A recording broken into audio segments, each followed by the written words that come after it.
Assalamualaikum Assalamualaikum warahmatullahi warahmatullahi wabarakatuh. wabarakatuh. Selamat. Kami dari kelompok 3 akan mempresentasikan tentang analisis tahapan Polya dari soal peluang untuk siswa SMA. Nah, di sini kami ada soal. Diketahui ada 6 pilihan jalan yang dapat digunakan untuk bepergian dari kota A ke kota B dan ada 8 pilihan jalan yang dapat digunakan untuk bepergian dari kota B ke kota C. Nah, jika seseorang akan bepergian dari kota A ke kota C melalui kota B dan pulang kembali lagi ke kota A melalui jalan yang berbeda dari ketika saat pergi, banyaknya cara memilih jalan yang dapat dilalui adalah. Oke. Di sini ada jawaban siswa yang pertama. Kemudian untuk transkrip wawancaranya, di sini saya akan membacakan sebagai penanya dan teman saya akan menjadi yang diwawancara. Oke, menurut kamu apa informasi dalam soal sudah cukup untuk menyelesaikan masalah? Sudah, Kak. Oke, mengapa kamu memilih memakai perkalian dan bukan cara lain? Karena jalan A ke B itu kan ada 6 jalan. Misal kita lewat jalan nomor 1, jadi jalan nomor 1 buat ke kota C itu ada 8 jalan. Lalu, bisa lagi kita lewat jalan nomor 2 dan bukan jalan nomor 1. Lalu dari jalan nomor 2 tadi buat ke kota C ada 8 jalan juga. Lalu 8 ditambah 8 itu 16. Nah, 2 dikali 8 juga 16. Dan dapat disimpulkan 6 dikali 8 sebagai banyak jalan dari A ke C untuk pergi lalu pulangnya. Karena 2 jalan sudah dilewati, jadinya jalan ke C ke B sisa 7 dan jalan dari B ke A sisa 5. Gitu, Kak. Oke. Bagaimana kamu memastikan semua jalan telah terhitung? Karena saya sudah melakukan perhitungan ulang berkali-kali untuk memastikan jawaban saya sesuai dengan yang ditanyakan di soal, Kak. Oke. Terus gimana kamu memastikan jalan tersebut tidak terhitung 2 kali? Sama kayak tadi, Kak, karena saya sudah cek berulang kali jadi sudah yakin. Oke, bagaimana kamu tahu arah perjalanan yang dimaksud? Awalnya saya pahamin dulu soalnya. Terus udah kebayang tuh buat alur perjalanannya.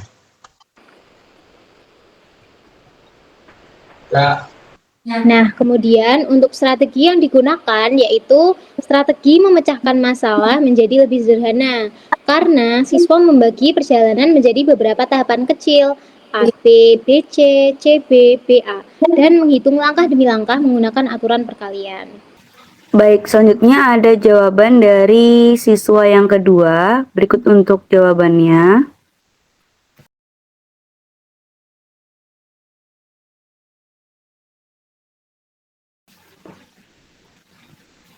Nah, untuk transkrip wawancaranya akan saya bacakan dan rekan saya akan menjadi siswanya. Menurut kamu, apa informasi dalam soal sudah cukup untuk menyelesaikan masalah? Belum, Kak. Pemilihan kata masih ambigu, sehingga beberapa pembaca kemungkinan belum dapat memahami makna soal secara menyeluruh. Dalam kalimat, banyaknya cara memilih jalan yang dapat dilalui tidak dijelaskan secara rinci. Apakah yang dimaksud rute menyeluruh, pulang pergi, ataukah jalan persatu tempuh? Seharusnya, dalam soal terdapat panduan lengkap untuk melakukan penyelesaian tersebut, Kak. Oke, mengapa kamu memilih memakai penjumlahan dan bukan cara lain? Karena soal menanyakan total pilihan jalan melalui kata banyaknya, sehingga penyelesaian yang terpikirkan oleh saya adalah dengan menjumlah. Mungkin saja ada, namun tak terpikirkan oleh saya. Oke, baik. Kemudian bagaimana kamu memastikan semua jalan telah terhitung? Karena soal minta buat kasih total pilihan jalannya. dan langsung saya jumlahkan. Saya yakin dengan jawaban saya.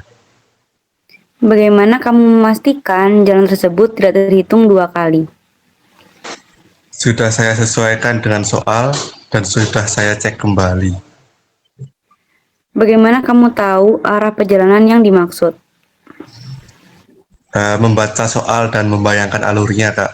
Strategi yang dipakai oleh siswa yang kedua yaitu strategi memecahkan masalah menjadi lebih sederhana karena siswa memecahkan persoalan rute A ke B, B ke C ke B, B ke A yang kompleks menjadi bagian-bagian kecil yaitu rute antar titik di mana A ke C sehingga perhitungan jumlah pilihan jalan dapat dilakukan dengan lebih mudah dan sistematis. Di sini kita akan memulai identifikasi pemecahan masalah berdasarkan dari Polya, di mana untuk siswa 1 yang pertama adalah tahapan memahami masalah. Di sini kami menggunakan kode M1. Dapat terlihat sudah ada di sini diketahui dan ditanya. Nah, berarti siswa itu mampu mengidentifikasi yang perlu diukur dengan menuliskan diketahui dan ditanya dalam soal. Dapat dilihat dari jawaban siswa. Kemudian yang kedua adalah menyusun rencana, di mana kami menggunakan tanda M2. Siswa dapat membuat rencana penyelesaian dengan strategi model atau diagram dan menuliskan hubungan matematis perkalian. Ia tahu bahwa untuk menghitung jumlah cara harus menggunakan aturan perkalian. Selain itu, siswa juga mempertimbangkan pengurangan jumlah jalan pada rute pulang agar tidak sama dengan rute pergi.